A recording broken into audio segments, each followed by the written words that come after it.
하나님 감사합니다. 주의 놀라우신 은총 아래서 살아가는 아버지의 뜻대로 지어져 가고 있는 저희들 모두를 위한 하나님의 놀라우신 성령의 충만하신 은총이 저희들에게 한량없는 아버지의 사랑을 부어주심을 감사드립니다. 오늘도 저희들은 주님의 은혜 가운데서 이 하루를 살아가길 원합니다. 그 뜻대로 다 지어지길 원하오며 예수님의 이름으로 기도드립니다. 아멘. 자, 하나 말씀 나눕니다.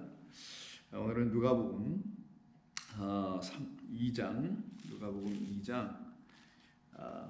49절 이하 52절입니다. 누가복음 2장 49절 이하 52절입니다. 함께 읽겠습니다. 예수께서 이르시되 어찌하여 나를 찾으셨나이까? 내가 내 아버지 집에 있어야 될 줄을 알지 못하셨나이까 하시니 그 부모가 그가 하신 말씀을 깨닫지 못하더라. 예수께서 함께 내려가사 나사렛에 이르러 순종하여 받드시더라. 그 어머니는 이 모든 말을 마음에 두니라. 예수는 지혜와 키가 자라가며 하나님과 사람에게 더욱 사랑스러워 하시더라. 아멘. 우리는 어제 이 본문의 말씀 중에서 특별히 50절, 51절의 말씀 우리가 묵상해 보았습니다. 50절에 보니까 그 부모가 우리 예수님께서 하셨던 말씀인 내가 내 아버지 집에 있어야 된다라는 그 말을 진리로 이들이 온전히 깨닫지 못하였다라는 걸 말하고 있었던 것이죠. 그래서 그 부모들은 그 말씀을 깨닫지 못하였다고 합니다. 그러기에 그 부모와 똑같은 우리들, 바로 이렇게 하나님의 말씀을 깨닫지 못하였던 우리들에게 우리 주님은 찾아오신 것입니다. 그래서 하나님께서 우리들에게 당신의 거룩한 우리의 아들을 보내주시게 된 것이죠. 그런 보내심의 목적은 우리로 이제는 하나님을 모르던 자의 삶을 끝을 내게 하시고 이제 우리는 하나님을 알아가는 그런 아버지가 누구이신지를 알아가는, 나를 지으신 그 창조주 그 하나님이 나의 아버지라는 사실을 알게 해주시는 이 일을 위하여 당신의 아들을 보내셨던 것이며, 그로 말미암아 우리가 섬김을 받을 때에 바로 우리는 드디어 무지에서 깨어나 그 하신 모든 말씀을 마리아가 51절에 하고 있는 것처럼 모든 말을 마음에 담게 되게 되는 것이죠. 그래서 그 일을 이루시려고 우리 주님이 순종하여 받드셨다라고 오늘 본문이 기록한 것입니다. 이 말은 단순히 그가 아들로서 효도를 하고 부모를 공경하는 그런 아들이었다라는 걸 말하는 것이 아니라, 순종하여 받들다라는 이 말은 헬라어 휘포타소라는 말을 가지고 사용한 것뿐인데, 이 말의 뜻은 뭐뭐 아래에서 정해진 뜻대로 하다라는 것입니다. 바로 그것은 우리 하나님께서 당신의 거룩한 뜻, 언약, 약속, 우리를 살려내시고 구원하시고 우리를 영원히 당신의 곁에 두시겠다라는 그 언약을 이루시기 위해서 그 뜻을, 그 섭리를, 그 예정하심을 이루시기 위해서 당신의 아들을 우리에게 보내시기로 작정하셨다라는 거예요. 그래서 여기 타소라는 걸 작정하다, 결정해 놓다, 정해 놓다라는 것이죠. 무엇으로? 당신의 권세 아래에, 당신의 권세라는 건 하나님의 예정하심과 하나님의 작정하심과 하나님의 섭리와 계획은 어느 누구도 바꿀 수 없다라는 하나님의 권세를 말하는 거예요. 그 권세에 도전할 수 있는 인간이 있지 않기 때문입니다. 있을 수 없습니다. 아무리 무엇을 한다 하더라도 하나님의 계획은 바뀌지 않는 것이기 때문입니다. 하나님의 섭리는 불변합니다. 우리를 향해서 하나님께서 정해놓으신 그 섭리, 우리를 구원하시겠다라는 것과 하나님의 뜻에 순종하지 않게 되면 우리는 영원한 영벌에 들어갈 수밖에 없다라는 이 하나님의 섭리를 인간의 권세와 능력으로 바꿀 수 있는 것이 아니라는 것을 알려주려고 당신의 권세 아래 잠궈 놓았다라는 것이에요. 그 잠궈 놓은 권세는 우리에게 반드시 나타나게 되어 있는 것입니다. 그 나타나게 된 하나님의 권세는 우리를 구원하시고 우리를 당신의 긍휼로 건져내시는 하나님의 권세입니다. 그게 창세 이전에 하나님의 결정되어 있는 하나님의 작정이시고 예정이시고 섭리이시고 계획이시며 뜻이라고 하는 것입니다. 이 뜻과 예정된 것을 알지 못하는 우리들에게 하나님은 당신의 아들을 보내셔서 그로 우리를 섬기게 하셨던 겁니다.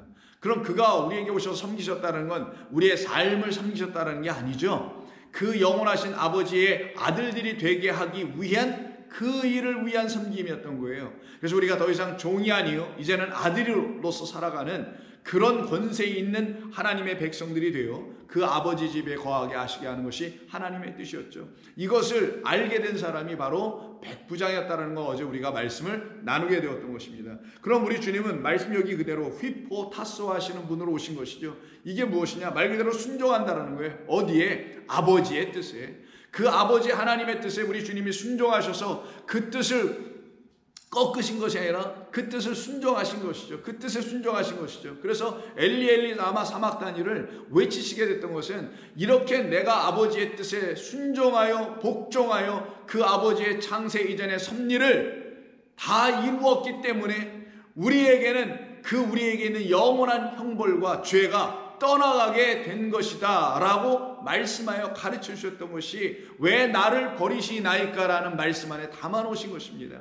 결국 그렇게 순종하여 우리를 위해서 섭리해 주시지 아니하였더라면 우리는 하나님께서 창세 이전에 계획해 놓으신 그 섭리가 작정이 우리를 구원하시는 은총의 이야기가 우리에게 이루어질 수가 없었던 것 아니겠어요? 그런데도 감사하게 우리 주님께서 당신을 바로 우리를 위해서 내주시기로 하신 아버지의 뜻에 순종하여 이렇게 이루신 거예요. 그게 바로 이 부모를 순종하여 받들었다는 말의 의미입니다. 우리를 위해서 이 땅에 오셔서 아버지의 뜻을 위하여 우리를 섬기셨다라는 말과 같은 뜻입니다. 그래서 이 말이 사용되는 것을 보게 되면은 어디에서 쓰이냐면은 자 빌립보서 2장 5절 이하에서 이 말씀을 합니다. 바울이 이렇게 얘기하죠. 너희 안에 이 마음을 품으라. 곧 그리스도 예수의 마음이니. 그럼 그리스도 예수의 마음은 어떤 마음이겠어요?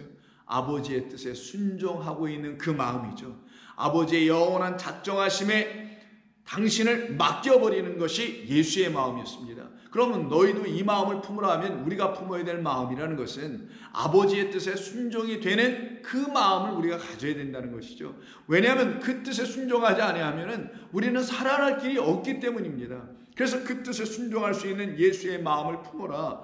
그는 근본 하나님의 본체이시나 하나님과 동등됨을 취할 것으로 여기지 아니하시고 오히려 자기를 비워 종의 형체를 가지사 사람들과 같이 되셨고 사람의 모양으로 나타나사 그 집에 나타나서 마리아와 요셉을 섬겼던 것처럼 이 세상이란 이곳에 나타나셔서 우리를 위해서 섬기시는데 어떻게 섬기시냐? 사람의 모양으로 나타나서 자기를 낮추시고 죽기까지 복종하셨으니 곧 십자가에서 죽으심이라. 이 일로 말미암아 어떤 일을 이루시려고요? 모든 만물을 그리스도 예수 아래 놓게 하여 그 예수 아래, 즉 휘포 뭐뭐 아래죠. 그의 권세 아래 놓게 하여 그의 말을 들을 수 있도록 하게 하셨다라는 거예요. 그의 말을 들어야만이 살게 된다는 그 아래 거하게 우리를 만드시려고 하시는 것이죠. 이러므로 하나님이 그를 지극히 높여 모든 이름에 뛰어난 이름을 주사 하늘에 있는 자들과 땅에 있는 자들과 땅 아래에 있는 자들로 모든 무릎을 예수의 이름에 꿇게 하시려고 그리고는 마지막으로는 모든 입으로 예수 그리스도를 주라 시인하여 하나님 아버지께 영광을 돌리게 하셨느니라라는 말은 그렇게 하시게 하려고 우리 주님 이 땅에 보내어지신 것이니 그 예수를 어찌 우리가 만나지 못하면 어떻게 하겠는가? 그 예수님을 어찌 우리가 깨달아 알아 듣지 못하면 어떻게 할 것인가? 라고 하는 것이 지금 빌립보 교회를 향한 바울의 외침이었던 겁니다. 그래서 3장에서도 똑같이 말을 합니다. 그러므로 이제 우리가 멸망의 자리에서 나와 땅의 일을 생각하지 아니하고 이제 드디어 아버지의 그 섭리와 그 약속과 그 모든 언약이 무엇인지를 깨달아 하늘의 일을 생각할 수 있는 자, 그래서 예수의 마음을 가지고 하늘의 일을 알게 되는 자가 되게 되면은 우리는 이 땅에 속한 자들이 아니요 하늘에 속한 자, 아버지의 영원한 집에 속한 아들들이다라는 이야기를 3장 19절 이하에서 말합니다. 그들의 마침은 멸망이요 누구 그리스도의 십자가와 원수로 지내고 있는 그들의 마침은 멸망이나 우리는 거기에서 나온 사람들이죠. 그들의 신은 배요 그 영광은 그들의 부끄러움에 있고 땅의 일을 생각하는 자들이라. 그러나 우리는 어떤 사람들이냐? 우리는 이런 사람들이다. 우리의 시민권은 하늘에 있는지라 거기로부터 구원하는 자 곧 주 예수 그리스도를 기다리노니 그는 만물을 자기에게 복종하게 한다. 계속 나오죠. 근데 이 복종하게 한다는 단어가 바로 오늘 본문에서 순종하여 받드시다라는 휘포타소라는 말이에요. 그럼 우리 주님이 그 부모님을 순종하여 받들었다는 말의 뜻을 여러분들은 아시게 되는 겁니다. 그거는 당신에게 모든 것을 순종하여 당신이 하는 일이 무엇인지를 알게 해주시려고 우리 주님이 종의 형체로 사람의 모양으로 이 땅에 오셔서 우리를 역으로 섬겨주셨기 때문에 우리는 결국 그의 섬기심을 통하여 그의 말씀이 이런 것이었구나, 그의 뜻이 이런 것이었구나, 아버지의 사랑은 이런 것이구나, 그의 은총은 이런 것이구나라는 걸 알게 될 때 그는, 그리스도 예수는 결국 우리라는 만물들을 당신에게 복종하게 하셨다라는 겁니다. 그래서 그는 만물을 자기에게 복종하게 하실 수 있는 자, 곧 하나님의 역사로 우리의 낮은 몸을 자기 영광의 몸의 형체와 같게 변하게 하시리라. 그러니 저와 여러분들은 이런 권세를 가지고 살아가는 사람들이죠. 그래서 바울이 에베소 교회의 비유로 남편과 아내와 남편, 그것을 그리스도와 우리와의 관계, 교회와의 관계로 설명해 줄 때도 이 말을 사용하게 되는 겁니다. 그러니 이 말 복종하다는 말은 잘못 쓰면 남자가 여자를 복종시켜서 순종하게 만들거나 여자는 남자에게 맹목적으로 복종하고 순종하는 이런 이야기라는 것이 아니라는 걸 알게 되는 거예요. 자, 한번 보실까요? 자, 18절, 에베소서 5장 18절입니다. 술 취하지 말라. 이는 방탕한 것이니 오직 성령으로 충만함을 받아라. 시와 찬송과 신령한 노래들로 서로 화답하며 너희의 마음으로 주께 노래하며 찬송하며 범사의 우리 주 예수 그리스도의 이름으로 항상 아버지 하나님께 감사하며 그리스도를 경외함으로 피차 복종하라. 이때 피차 복종하라가 그냥 맹목적 복전, 순종 이런 거겠어요? 아니죠. 휘포타스니까 하나님의 그 권세 아래에 있는 작정하심과 뜻과 섭리와 계획, 예정이 뭔지를 알게 된 사람들은 서로 어떻게 된다고요? 서로 그 정해진 뜻대로 섬겨내더라는 거예요. 이게 진짜 복종인 거예요. 그러니 세상이 말하는 복종이었어도 안 되고, 교회가 잘못 가르쳐서 말하는 그냥 복종하라, 순종하라 이런 것도 돼서도 아니 되고, 여기서 말하는 휘포타소란 말이란 의미는 결국은 그리스도께서 우리를 섬겨주신 것처럼 우리도 또한 서로 성도들은 서로 그 뜻대로 섬길 수 있게 되어 하나님의 작정하심을 들춰내고 하나님의 거룩한 섭리와 언약이 무엇인지를 서로 일깨워주는, 그래서 서로 하나가 되어 그리스도의 몸된 교회 지체들이 되는 그 일을 이루어야 된다는 걸 지금 얘기하는 거예요. 그러기 위해서 비유로 설명하는 겁니다. 아내들이여 자기 남편에게 휘포타소 하시오, 복종하기를. 이렇게만 말하면 그렇게 하는 것이라고 얘기해야 되겠죠, 성경도. 근데 이거는 비유고, 그 복종하기를 죽게 하듯 하라. 남편에게 그렇게 하듯 하라는 게 아니라 죽게 하는 그것처럼 그렇게 아내들여 남편에게 뭐하라? 복종하라가 아니라 남편에게 하나님의 작정하신 뜻이 무엇인지를, 정해놓으신 뜻이 무엇인지를 그의 아래 가서 어떻게 하라고요? 섬겨서 그 무지한 남편들 좀 깨워서 가르치라는 거예요. 이런 뜻입니다. 그게 바로 죽게 하듯 하라라는 의미예요. 이는 남편이 아내의 머리됨이니, 이거는 진리를 가르치는 것이죠. 더 이상 설명 안 해도 아실 거라고 보고요. 그리스도께서 교회의 머리됨과 같으니, 결국 어떤 머리를 가르치시려고 이런 얘기를 계속 쓰는 거예요. 바로 그렇게 섬겨주면 그가 머리가 된다라는 거예요. 그래서 남편은 아내의 머리 된다라는 건 아내의 섬김, 아내가 진리로 그 남편에게 아버지의 권세 아래 딱 잠궈놓은 그 진리들, 섭리, 약속, 맹세, 언약, 이 모든 건 불변합니다. 이것으로 우리를 예정해 놓으셨습니다. 그래서 이 뜻을 우리가 알게 되면 우리는 그 아버지의 영광의 집안에 거하는 하늘의 시민권자들입니다 라고 하는 이 섬김을 그 남편에게 주면 남편이 뭘 가져요? 머리가 되어버리네. 어떤 머리를 가진? 그리스도라는 머리를 가진 자가 되는 거예요. 그 말을 남편이 아내의 머리가 된다라는 거예요. 그가 남편이 아내를 지배하는 그런 가부장적인 사회에서 그가 이 집의 호주다, 가장이다, 이런 걸 말하는 게 아니라 남편은 그 아내로 말미암아 드디어 머리가 될 수 있다. 그럼 그 아내도 뭐가 돼요? 머리가 되어 있는 거죠. 아내도 머리가 되어 있고 남편도 머리가 되어 있네. 그러니까 여기서는 남녀의 문제가 얘기하는 것도 아니고 아내와 남편에 대한 문제를 얘기하는 게 아니죠. 각 사람 한 사람 한 사람이 그리스도라는 머리를 다 갖게 되면은 그 머리를 가진 자가 그 아래에 들어가서 섬겨줌으로 그 섬김을 받은 자도 그리스도라는 머리를 갖게 해줘야 된다는 걸 가르치는 거예요. 교회의 머리된과 같음이니 그가 바로 몸의 구주시니라. 그러므로 교회가 그리스도에게 하듯 아내들도 범사에 자기 남편에게 후포타소 할지어다. 그냥 맹목적 subject 그 복종하라 이런 게 아니에요, 여러분. 그를 섬기게 될지어다. 남편들아, 그러니 그렇게 섬겨주고 있는 그 아내들을 어떻게 하라? 사랑하기를 그리스도께서 교회를 사랑하시고 그 교회를 위하여 자신을 주심같이 하라. 십자가에서 내주심같이 뭐를? 그 머리 진리를 생명을 내주심과 같이. 그래서 우리가 그 머리를 갖고 있는 집들이 되네. 그래서 아버지의 처소가 되네. 베레시트가 되네. 시작이 되어버렸네. 그 태초의 뜻이 무엇인지를 알게 되었네. 그래서 태초에 하나님이 천지를 주셨다는 하늘과 땅에 안에다 잠가놓은 아버지의 권세의 통제를 받고 있는 하나님의 섭리, 아버지의 계획, 아버지의 창조의 뜻, 모든 예정하심이 아버지의 권세 아래서 통제를 받고 있는 그 태초가 우리 가운데 이렇게 들어오는 거예요. 그 태초는 그리스도라는 머리가 우리에게 들어온다는 걸 말하는 것이며, 그 머리를 갖고 있는 사람들만이 인자의 머리를 둘 곳을 갖게 된 사람들이라고 하는 것이며, 그들이 정말 아버지의 영원하신 집에 거하고 있는 사람들이라는 걸 가르치는 거예요. 남편들아, 아내 사랑하기를 그리스도께서 교회를 사랑하시고 그 교회를 위하여 자신을 주신같이 그렇게 아내들을 사랑해야 그 아내들이 아버지의 집들로 완전히 세워진단다. 이는 곧 물로 씻어 말씀으로 깨끗하게 하사. 물, 첫 번째 물이죠.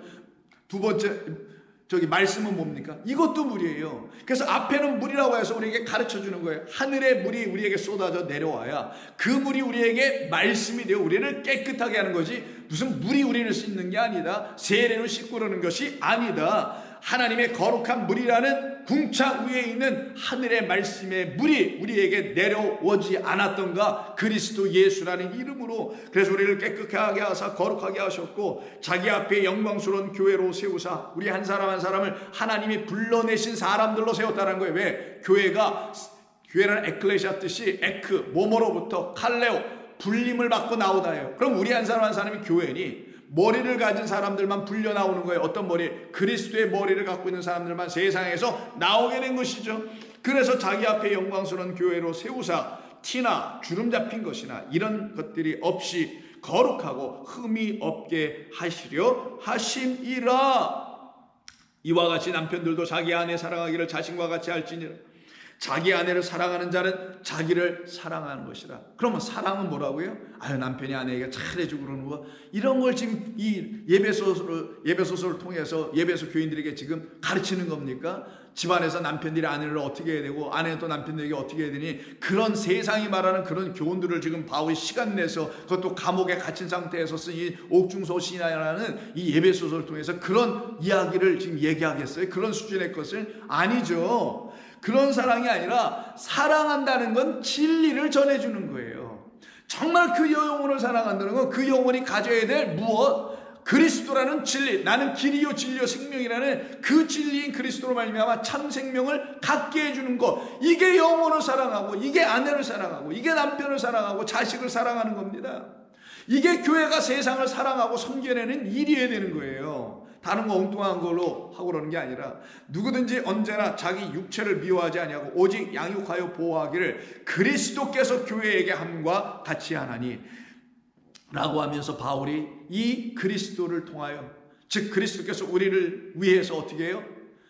복종하여 우리를 받들어 섬겨주셨던 것처럼 우리도 그 섬김을 받아 아버지의 권세 안에 있는 뜻들이 무엇인지를, 그는 인간이 바꿀 수 있는 인간의 능력과 권세로 해함을 당하는 게 아닌 그 온전하고도 완전한 그 뜻, 하나님의 작정하심이 뭔지를 알게 됐을 때 그들은 알게 되는 거야. 이 비밀이 너무나 크도다, 너무나 놀랍도다. 그래서 32절에서 이 비밀은 크도다, 나는 그리스도와 교회에 대하여 말하는 것이지 무슨 아내 남편에 대한 이야기라는 것이 아니요, 사람이 부모를 떠나 그 아내와 합하여 둘이 한 몸이 된다라는 이 말은, 창세기에서 약속하신 이 말씀은 언약이었다. 그리스도께서 우리에게 그렇게 하시려고 하는 언약이었으니 이 비밀은 너무나 크도다. 그러나 너희도 각각 자기의 아내 사랑하기를 자신과 같이 하고 아내도 자기 남편을 존경하라. 이거는 교훈입니다.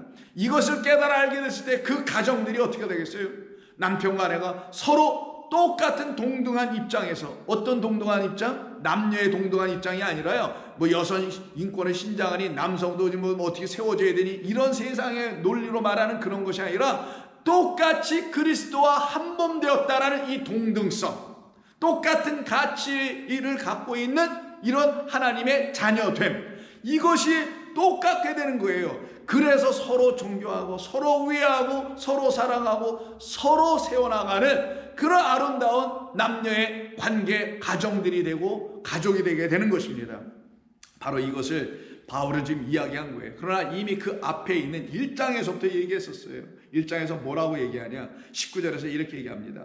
그의 힘의 위력으로, 여기서는 아버지 하나님입니다. 아버지 하나님의 위력으로 역사하심을 따라 믿게 된 우리에게 베푸신 하나님의 능력의 지극히 크심이 어떠한 것을 너희로 알게 하시기를 나는 기도 간구하노라.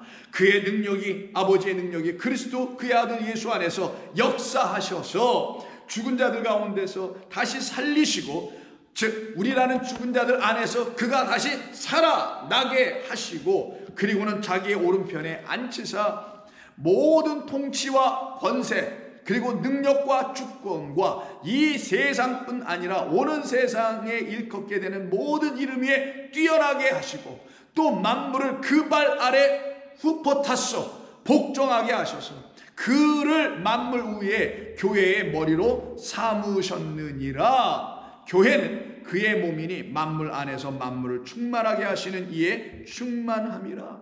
근데 여기 지금 22절에서 또 만물을 그의 발 아래 복종하게 하시고 라고 하는 요 말을 제가 원래대로 좀 번역을 하면 이런 것이에요. 아버지께서는 모든 만물을 그의 발 아래 복종 후포타소 하게 하셨고 섬기게 하셨고, 또한 그의 아들을 머리로 주셨다라는 거예요. 여기는 그를 만물 위에 교회의 머리로 삼으셨다고 되어 있잖아요. 그게 아니라 그 또한 그의 아들을, 우리 주님을 머리로 우리에게 주셨다라는 거예요.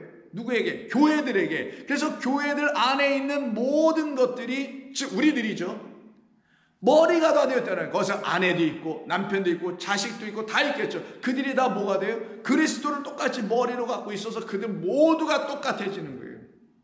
그래서 내가 낳은 자식이라 할지라도 하나님의 사람이라는 걸 알게 되는 거예요. 내가 비로소 결혼한 아내가 있다 할지라도 그도 하나님의 사람, 머리가 되어야 한다는 걸 알아야 되는 거고, 남편도 하나님의 사람, 머리가 그리스도라는 머리를 갖고 있는 사람이라는 걸 알아야 되는 거예요. 그래서 서로가 서로에게 머리 된 거예요. 어떤 머리?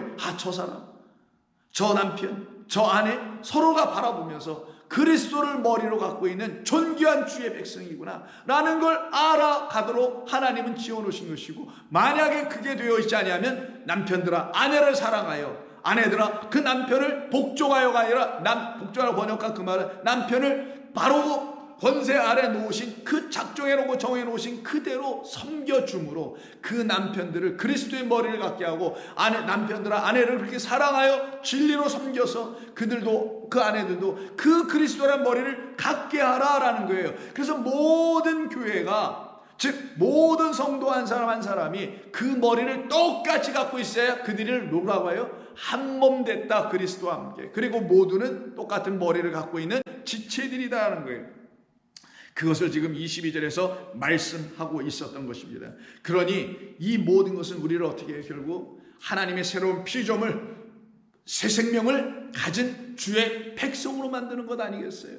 그래서 새 생명을 갖고 다시 주 안에서 살아나게 된 그런 사람들이 바로 그리스도를 머리로 받게 된 사람들이라고 하는 것이며, 그 머리를 받았다라는 말은 그가 우리를 섬겨주셨다는 말이며, 그때 갖게 된 머리로 말미암아 모퉁이 머리 돌이 되어서 우리 안에 하나님의 거룩한 집, 여호와 아버지의 집이 처소로 지어지게 된 것이며, 그때 그들을, 처소로 지어진 우리 안에 있는 그 집을 갖고 있는 사람들을 아버지 집, 내 아버지 집에 거한 자들, 아들들이라고 하는 것이며, 이 아들들에게는 율법의 종노릇이 끝나게 되고 아버지를 알게 되어 아버지의 뜻대로 지어져가는 성도로 세워지는 거예요. 이들이 바로 첫째 아담이 지나가고 둘째 아담, 마지막 아담으로 다시 지어지는 자들이 되는 것입니다. 그들을 누구라 하냐? 부활한 백성이라고 하는 거예요. 그래서 고린도전서 15장 20절 이하에서 이렇게 말씀합니다. 그러나 이제 그리스도께서 죽은 자 가운데서 다시 살아나사 잠자는 자들의 첫 열매가 되셨도다. 사망이 한 사람으로 말미암아 죽은 자의 부활 말미암았으니 죽은 자의 부활도 한 사람으로 말미암는도다. 아담 안에서, 첫째 아담 안에서 모든 사람이 죽은 것 같이 그리스도 안에서, 둘째 아담이고 마지막 아담이죠, 그리스도 안에서는 모든 사람이 삶을 얻는 게 아니라 생명이에요. 이건 조의 생명을 얻으리라. 지우시고 생명이라 쓰십시오. 그래 여러분 이해가 되는 거예요. 무슨 삶을 얻어요? 삶을 얻기 무슨 삶? 뭐 새로운 삶? 개가천선한 삶? 아니면 뭐 복된 삶? 뭐 어떤 삶? 그런 게 아니라 그리스도 예수 안에서 모든 사람이 생명을 얻으리라. 그러나 각각 자기 차례대로 되나니 먼저는 첫 열매인 그리스도가 되게 되시는 것이고 다음에는 그가 강림하실 때, 즉 파루시아, 재림이라고도 쓰고 뭐 강림이라고도 쓰고 나타남이라고도 번역하는 이 말, 그가 이제 여러분에게 지금 나타나시는 강림이 일어날 때에 그리스도에게 속하게 되는데 그들도 그 열매 부활을 이루게 되지. 그리스도 안에서 새 생명을 갖게 되지. 그리스도 안에서 새 생명을 갖는 걸 하나님의 열매라고 하는 거예요. 그 후에는 마지막이니 그가 모든 통치와 모든 권세와 능력을 멸하시고 나라를 아버지 하나님께 바칠 때라. 그가 모든 원수를 그 발 아래에 둘 때까지, 이때 그 발 아래에 둔다라는 말이 바로 후포타스예요. 당신의 권세 아래 뒀다. 아버지의 창세 이전의 권세 아래, 작정하심 아래, 예정하심 아래, 하나님의 뜻 아래 두셨다. 여기에서 벗어나고 뛰쳐나갈 수 있는 인간은 아무도 없다라는 거예요. 맨 나중에 멸망받을 원수는 사망이니라. 만물을 그의 발 아래 두셨다 하셨으니, 만물 아래 둔다 말씀하실 때에 만물을 그의 아래 두시니가 그 중에 들지 아니한 것이 분명하도다. 만물을 그에게 복종하게 하실 때, 후포타소하게 하실 때에는 아들 자신도 그때의 만물을 자기에게 복종하게 하신 이에게 복종하게 되리니 이는 하나님이 만유의 주로서 만유 안에 계시게 하려 하심이라. 그래서 우리 주님이 바로 이 뜻을 이루시려고 그 아버지 어머님 마리아 요셉 그 나사렛 집으로 가셔서는 거기서 드디어 이 종의 형체로 낮은 몸으로 이 땅에 오셔서는 우리를 섬겨주신 거예요. 우리가 알아들을 수 있는 모습으로 오셔서 우리가 알아들을 수 있는 인간의 말로 가르치시는데, 하늘의 것을 가르치셨으니 그 인간의 말을 빌려 쓰신 것뿐이지만 우리가 듣게 된 것은 하늘의 거룩한 아버지의 음성을 듣게 된 것입니다. 그래서 우리는 그리스도 예수로 말미암지 않고는 결단코 아버지의 음성을 들을 수 있는 사람들이 되지 않는 거예요. 그것이 바로 그 휘포, 아버지의 권세 아래에 있는 작정되어 있는 뜻이었던 것이고, 이 일을 이루시기 위해서 당신을 종의 형체로 비워 죽기까지 십자가에서 복종하시면서 모든 것이 다 이루어지며 이제 우리 안에 있는 죄의 종노릇하게 하는 그것들은 다 떠나가게 되고 아버지의 영원한 집, 새하늘과 새 땅이 우리 가운데 거하여 임하여진 새 예루살렘, 신랑을 맞이하기 위해서 예쁘게 단장한 신부 같은 예루살렘이 우리가 되는 것이며, 그 예루살렘이라는 성 안에는 성전이 더 이상 없고 이제는 그리스도 예수와 영원하신 아버지 하나님, 그 어린 양과 아버지 하나님만이 우리에게 성전이 되는데, 이때 성전을 나우스 성소라는 아버지의 영원한 처소가 되는 것입니다.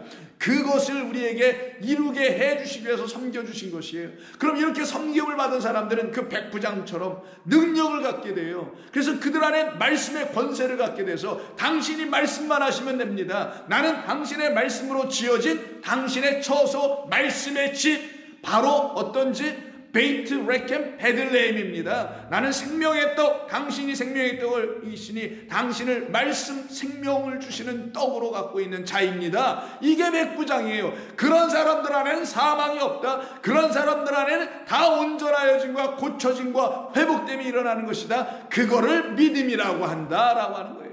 그래서 그의 종이 낫게 되는 거예요. 그냥 그의 종이 낫다라는 건 그가 난 것이잖아요. 왜? 그의 종의 아픔과 그를 일치시켰거든요. 하나로 생각했거든요. 그래서 성도들은 이 권세를 가지고 하나님의 말씀을 증거하게 될 때마다 자기들 안에 있는 그 악한 영을 향하여 증거하여 그 영을 떠나보내게 하는 것이고, 이 세상에 있는 더러운 영들을 향하여서도 그 권세 있는 아버지의 창세 이전의 뜻, 이것을 증거하여 선포해 주므로 오직 그리스도 예수가 아니면은 우리는 살 길이 없다라는 것을 선포해 주는 이 아버지의 작정하심을 들추어내는 그 증인들로 삶을 살아갈 때 원수가 떠나가게 되고 마귀가 괴멸을 당하게 되고 승리하는 이긴 자로 살아가게 되는 겁니다. 그래서 예수님께서 70인을 파송하는 이야기가 누가복음 10장에 기록되어 있는데 이들을 전부 다 파송하여 각기 고을로 보내게 되어 하나님의 나라가 가까웠다고 가서 증거하라라고 말씀해주고 보내줍니다. 그들이 돌아와서 우리 예수님에게 보고하듯 그들의 모든 그들에게 나타났던 하나님의 일하심의 그 증거들을 들추어 이야기하기를 17절에서 이렇게 말하네요. 70인이 기뻐하여 돌아와 이르기를 주여 주의 이름으로 말하기만 하면 주의 이름이면 귀신들도 우리에게 항복하더이다. 예수께서 이르시기를 사탄이 하늘로부터 번개같이 떨어지는 것을 내가 보았노라. 내가 너희에게 뱀과 전갈을 밟으며 어떤 뱀과 전갈이죠? 그 다음 11장에서 뱀과 전갈에 대한 이야기가 나오죠. 11절 한번 보세요. 너희 중에 아버지 된 자로서 누가 아들이 생선을 달라 하는데 생선 대신에 뱀을 주며 알을 달라 하는데 전갈을 주겠느냐? 요 말이에요. 그러니까 온전한 양식을 주지 못하는 자들을 비유로 삼아 설명한 것이 뱀과 전갈이에요. 이 뱀과 전갈을 밟을 자들은 누구냐? 13절 11장 13절 너희가 악할지라도 좋은 것을 자식에게 줄 줄 알거든 하무며 너희 하늘 아버지께서 구하는 자에게 성령을 주시지 아니하겠느냐는 이 성령이라는 거룩한 말씀 거룩한 영을 갖게 된 사람들만 70인이 되어 7과 10을 갖고 있는 사람들이 되어 원수에게 가서 그 뱀과 전갈을 밟아버리는 자기 발 아래 놓는다 그래서 모든 만물을 당신의 발 아래 놓는다는 말이 휘포타소 한다는 것이죠. 그게 뭐예요? 당신의 진리 권세의 말씀으로 그들을 통제해버리고 그들을 제압해버리는 것이죠. 그게 우리 주님의 섬기심이었던 거예요.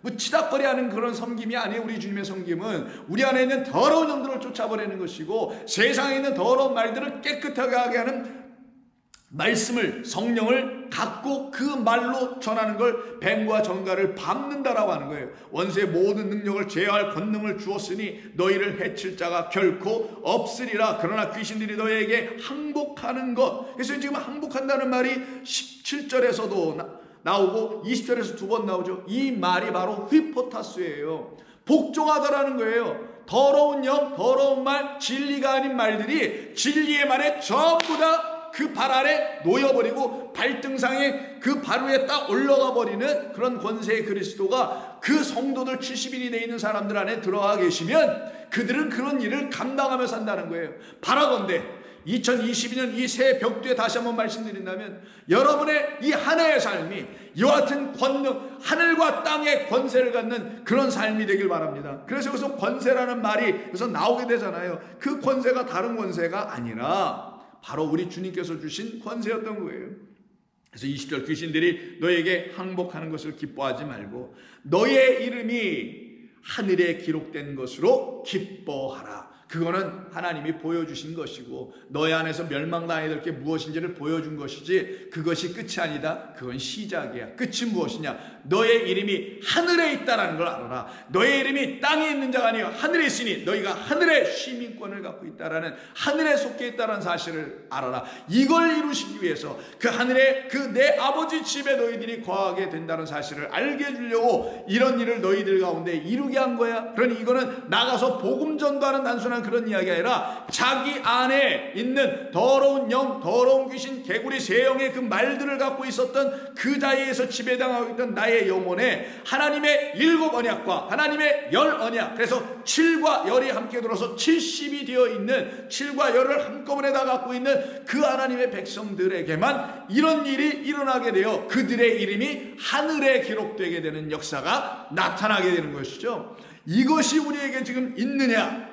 이것을 갖고 있지 못하면 오늘 본문에서 말하는 것처럼 그가 하신 말씀 레마를 하나도 깨닫지 못하는 사람이 되는 것이나 그런 우리의 옛모습을 우리 주님 보시고 불쌍히 찾아오셔서 우리를 섬겨주시는 바로 휘포타소라고 하는 순종하여 받들어 주심에 하나님의 뜻을 들추어 알려주심에 예정하신 하나님의 거룩한 뜻이 무엇인지를 알려주심으로 우리는 그 모든 말을 이제 마음에 품을 수 있는 사람이 되는 거예요. 그때 그들은 우리 주님처럼 52절에서 말씀한 것처럼 그 지혜와 키가 자라가는 것처럼 우리도 하나님의 지혜와 말씀으로 자라가게 되고요, 하나님의 사랑과 은총 안에 거하여 사람들과 하나님 앞에서 더욱더 사랑받는 자, 은총받은 자로 살아가게 되는 겁니다. 여러분의 이 새해는 그와 같이 활짝 열려서 하나님의 은총과 사랑 안에 거할 수 있는 그 영원한 나라의 집 안에 거할 수 있는 복된 성도 되기를 주의 이름으로 축원합니다. 기도하겠습니다.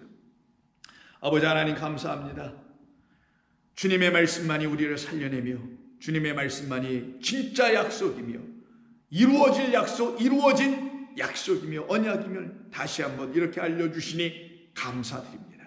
우리 안에서 하시는 거룩하신 아버지의 일하심, 그리스도 우리 주님의 일하심이 무엇인지를 날마다 깨닫게 되어 우리 모두가 성령으로 말미암아 증거를 받고 증인들 되게 하여 주셔서 나의 영혼을 향하여 말씀하여 주실 수 있는 유일한 여호와 아버지 하나님만이 내게 유일하신 아버지라는 사실을 알고 살아가도록 축복해 주옵소서.